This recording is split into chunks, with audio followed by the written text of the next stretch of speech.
everyone, I am Amber Noor Mustafa. I am a Fulbright scholar at Florida State University in International and Multicultural Program. Today I will highlight problems in the education system of rural Pakistan and present some recommendations through my husband's student life. His resilience reaped favorable results for him, but sadly, this is only true for a minuscule percentage of the population, as you will soon see. I couldn't help feeling excited yet nervous as I sat down with my husband, Noor Mustafa, on the living room sofa to talk about a topic we had discussed several times during our 24 years of married life. But this time it was going to be different, and I could see he was feeling the same as I tried to look at his eyes and he tried to avoid mine. He had always been aware of my passion for the provision of education to children in Pakistan, especially in rural areas where access is painfully limited. We know that unfortunately Pakistan has been unable to achieve the primary education targets of the Millennium Development Goals. There are 22.8 million out of school children, 45% of whom are girls. 60% are in rural areas and most belong to low income families. Since Pakistan is predominantly agricultural and 39% of the total labor force is working in the agriculture sector, this factor is extremely significant. Most of the students who enroll in schools drop out by grade 5. I had shared with him several times that we need to understand why the student does not reach the school and prefers to choose other options over attending school. In my quest to find the right story to highlight this phenomenon, I realized that my husband was the perfect choice as he has also attended school at a village called Lar near Multan in Pakistan. The first time I had mentioned the idea to him, his eyes had lit up like a child's. I could sense pride complemented by a sense of responsibility to be able to contribute to my dream and the dream of an educated Pakistan. He hoped his story would be able to motivate others in similar situations to keep striving despite the hurdles and hindrances. Now, villages in Pakistan still lack basic infrastructure like proper roads, clean drinking water, uninterrupted electricity supply, etc. So, while he belonged to an affluent family, he did not have access to basic amenities in his childhood back in the 1970s and 80s. Schools were no different and lacked resources, but despite all odds, he achieved more than circumstances seemed to allow. Therefore, his story seemed to be the appropriate choice for this research work. I, on the other hand, had experienced a very different life. With an urban upbringing, I had limited experience or awareness of the other side of the world. A couple of years after our marriage in 1998, we moved to my husband's ancestral home in the village, and for the first time, I came face to face with rural Pakistan and the poverty which accompanied it so intimately and profoundly. This is when my interest in studying the educational landscape of Pakistan actually started. As he spoke, he kept looking at the wall in front of him as if he was describing what he could see there, and I looked at his face, observing its changes. I could imagine a flashback occurring in his mind through a timeline till he reached his house to when he was 5 years old in 1978. We were transported to his village house where he was sitting with his mother on a charpai in the courtyard of the house, trying to convince his father to get him admitted to the public primary school in the village. But he kept refusing as he thought my husband was still very young. 2 years went by in this argument.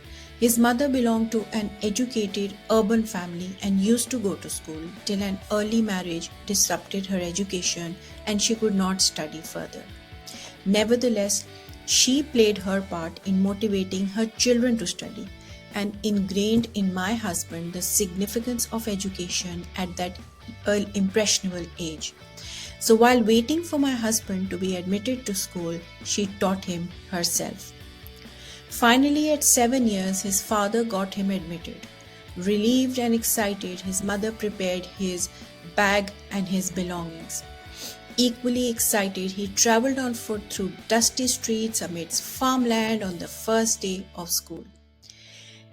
He was made to sit on the ground under a large berry tree, where he would be studying every day with his 53 other classmates, but only if the teacher would come.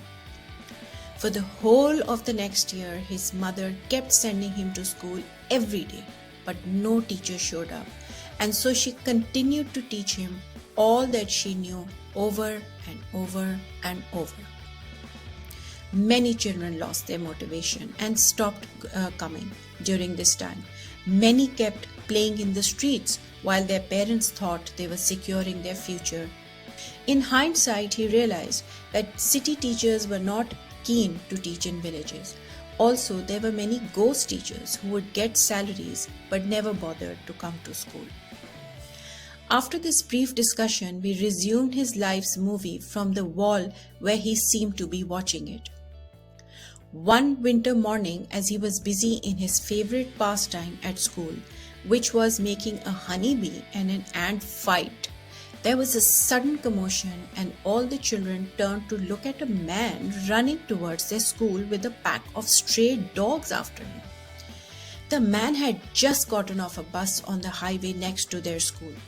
He jumped over the school wall to save his life and his clothes, actually, because apparently the dog's excitement was due to the pants and shirt he was wearing, which neither the dogs nor the children had seen before. They had only seen their elders in traditional dress, and they were all very amused to see this strange attire. When the commotion died down, they were told that this person had agreed to be their teacher, and so the first chapter of my husband's education started with the arrival of teacher Sakhawat Ali Khilji. At this point, my husband emphasized that I use real names so as to give credit to the people who contributed to his life. That night, his mother was overjoyed and he could feel her stress relieved. It goes without saying, the next day the teacher came to school in a shalwar kameez and started by taking a diagnostic test of the children. Noor Mustafa proudly said that he read out the whole book without looking at it, something no other student could do. The wise teacher divided the class into two halves based on children's academic abilities. My husband and a couple of others were placed in the advanced class. After school ended that day, by chance the teacher asked my husband for places to stay in the village until he found permanent accommodation. Lucky for him, my husband's family maintained a small sarai or motel to facilitate travelers free of charge. His father insisted that he stay there till he was in the village. So for the next 5 years, teacher Sakhawat Ali Khilji lived at the sarai, and in return, he would teach my husband in the evenings. At this point in the story, I could see tears swell up in Noor Mustafa's eyes as he talked about his mother's efforts to facilitate the teacher. Preparing food for him, making sure he was comfortable just so that he would teach her son with full concentration. I put my hand on his and gave him time to gather himself till he was ready to move on. My mother-in-law was indeed a gem, whom we lost to old age in 2013. I remember her as a mother after my marriage, always by my side, supporting me to work, to study, to grow. I could also feel tears stinging my eyes, and for some time, only the sound of the fan and the air conditioning in our living room dominated the silence, which was finally broken as my husband spoke again, and I quickly gulped down my tears to listen to him. He continued that in the second year, as he moved to grade 2, a different teacher taught him till grade 5. This teacher would require students to do his household chores after school, which included everything from pumping water from a hand pump to grinding red chilies to cleaning the whole house and even cutting crops in the fields. At one time, he made the whole class help him construct a room in his house for 6 months without going to school a single day. So 8-9-year-old children were made to carry bricks and cement and other hazardous and heavy materials so he could save on labor costs. To cover up, he promoted all the children to the next class without teaching them a thing. But because of his negligence, most of them could not pass the centralized district-wide board examination at the end of grade 5. All this time, Noor Mustafa, however, kept studying from teacher Khilji at home, and his hard work was rewarded as he topped the board examination in the whole district, which comprised of hundreds of primary schools. And this was no simple exam. All subjects were tested without a break in one day from morning to evening. It is important to mention here that due to limited electricity supply, most of his study was done using a lantern, which caused severe backache due to excessive bending. He also mentioned that teacher Khilji's presence in his life was the turning point for him as he instilled the love and desire for learning, which eventually became second nature to him. His parents were over the moon he had made his mark, and a new chapter of his education started as teacher Khilji went back to Multan and a new teacher, Mr. Kazim Shah, joined the school in grade 6.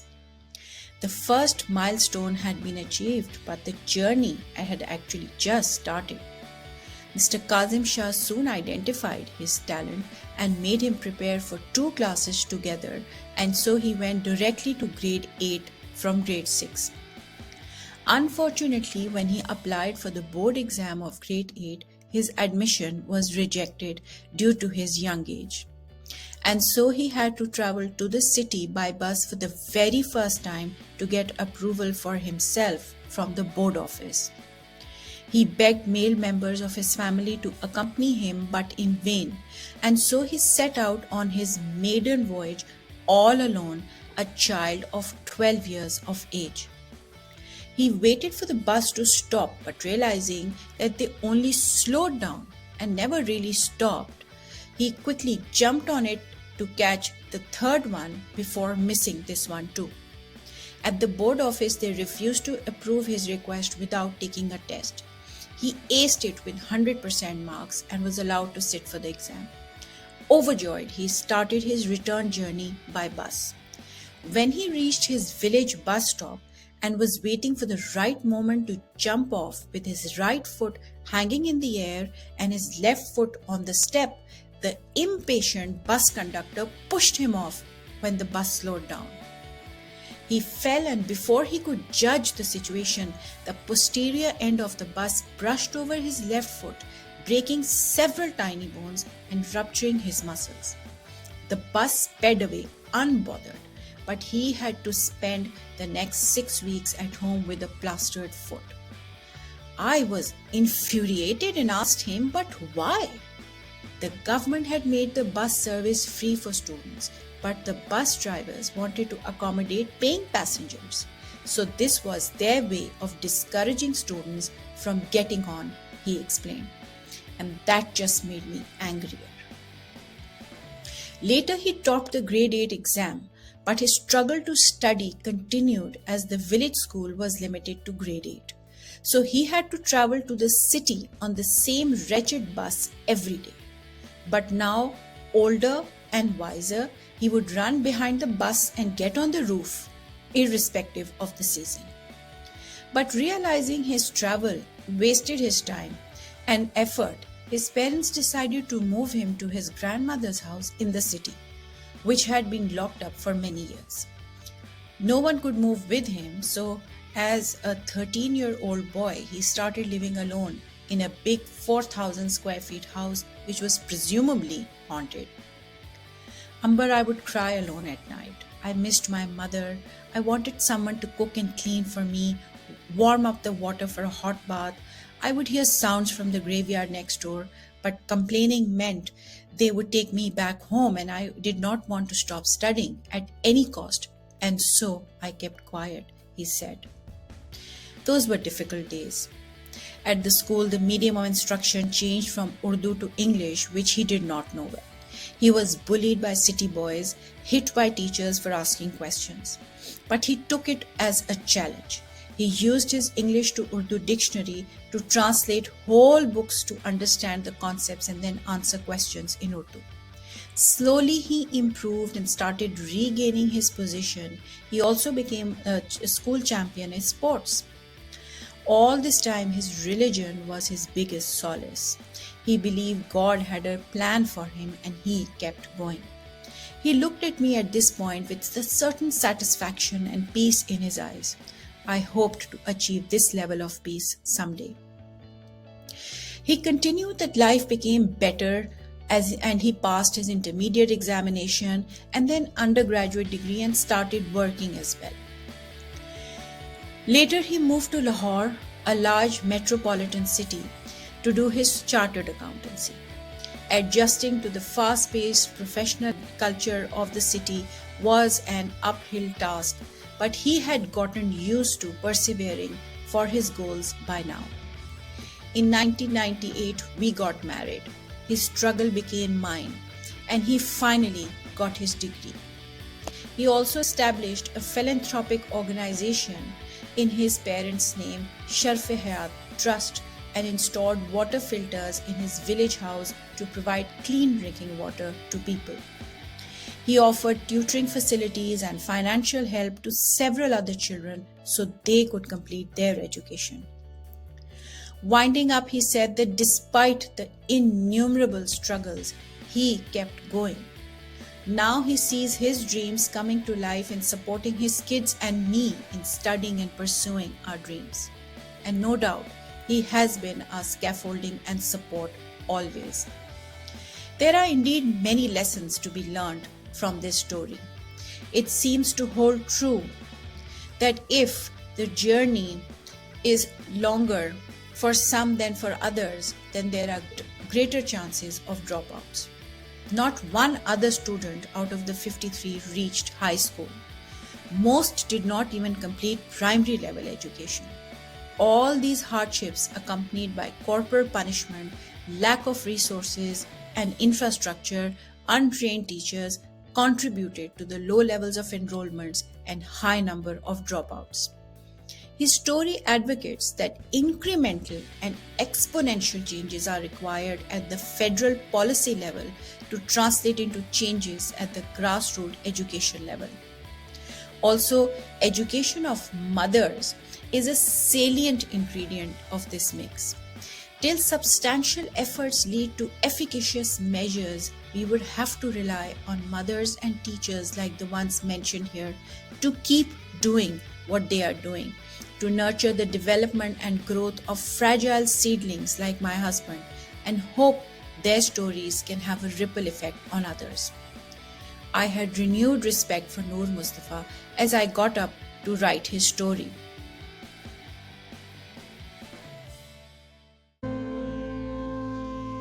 जुलाहा कपड़ा बुनता है मगर किसी का तन ढकने को नहीं, वो तो अपनी ख्वाहिशात बुन रहा होता है.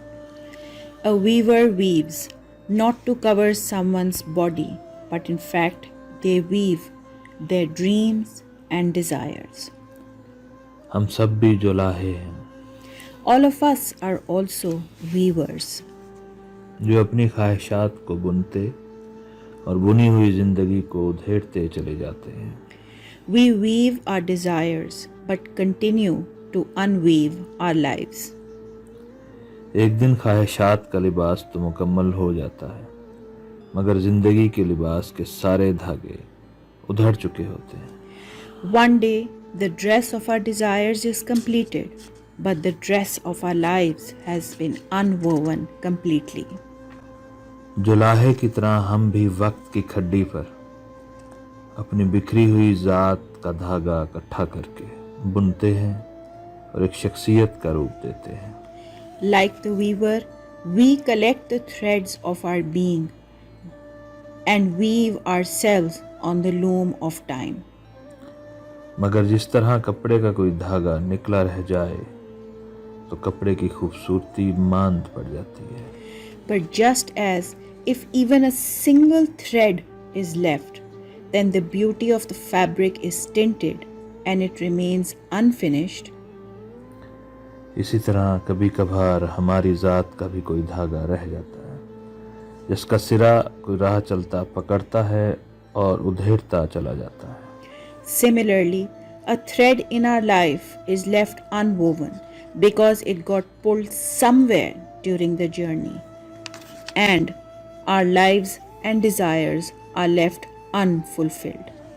مگر یہ اذیت تو سہنا پڑتی ہے. But you must weave again. اپنی خواہشات کا تاوان اور قیمت تو ادا کرنا ہوتی ہے. You must go on, as this is the price for the fulfillment of your desires. Endurance and persistence are the ransom you pay for fulfillment.